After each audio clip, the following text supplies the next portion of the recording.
When someone insults you, a tiny war begins. One sentence, one reaction. In that instant, you either hand over your power or you steal the conversation back. So, today we'll learn how to respond to an insult, not with anger, not with denial, but with strategy. Because the words people throw at you are rarely about truth. They are weapons, tests, mirrors, and if you know the rules, you stop playing by them. Most people react automatically when insulted. We defend, we explain, we justify. Why? Because our ego feels attacked. We believe that silence equals guilt, and so we rush to prove we're not guilty. That rush is the moment control leaves your hands. Here's what happens when you react. You accept their frame, you show weakness, and you give them the narrative. The principle is simple. Control the frame, control the outcome. I'll give you a 3-level system to respond to insults. Level 1, internal, how you process the hit. Level 2, verbal, short, precise lines. And level 3, energetic, posture and presence. Here's what happens when you react. First, you accept the other person's frame, their version of the story. Second, you show emotional investment, which to them looks like weakness. Third, you give them the narrative. They don't need to be right. They only need you to prove you care. The principle is simple. Control the frame, control the outcome. When you don't defend, you force the attacker to defend.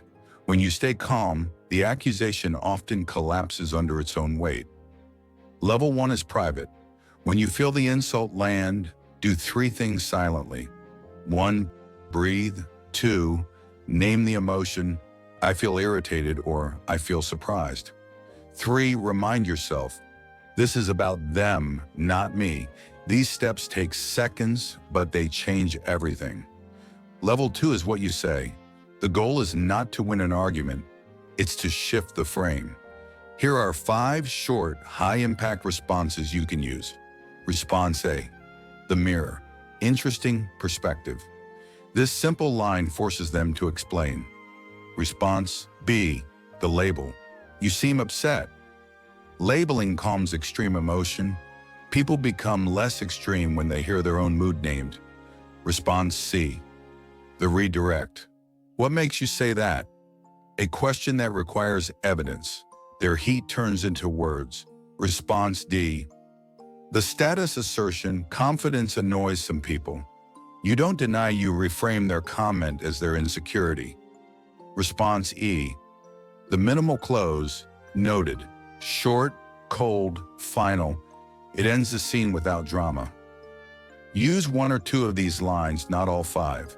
Timing matters more than content. Imagine a coworker says, "You're arrogant." Most people explode. "No, I'm not." Try instead. Pause 2 beats. Then ask, "What did I do to give you that impression?" Now they must produce specifics. The attack becomes smaller.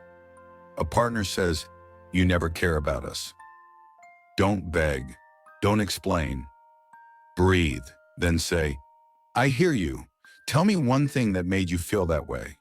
You convert accusation into conversation and you keep emotional control. Level 3 is nonverbal. Your posture, pace, and tone either give away power or keep it. Slow your breathing. Lower your voice slightly when they get loud. Make steady, calm eye contact. These small contrasts make them appear erratic and you appear calm. Use micro-tactics to tilt the interaction. Timing pauses. A 2-second pause after an insult is an invisible knife. Vocal contrast. Drop your volume slightly to create dissonance. Mirror, sparingly copy 1 gesture to build rapport, then stop. Mastery of these micro moves looks subtle, and that's the point. Important note, these techniques can be used to manipulate. Use them to protect your emotional space, not to dominate or harm. The ethical user turns power into boundaries and dignity. Practice this simple routine for the next week. Pause before replying. Ask 1 clarifying question. Use a status assertion or a short close. Do it in small moments: a text, a complaint, a small argument. Each time you do it, you train a calmer brain. Quick lines to remember. Interesting.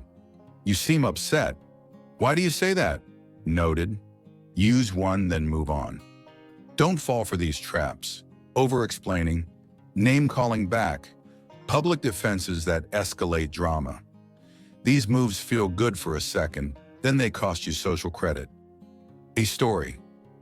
A manager publicly shames an employee in a meeting. The employee pauses. He says calmly, "Can you explain that with an example?" The manager stumbles. Colleagues shift. The attack loses momentum.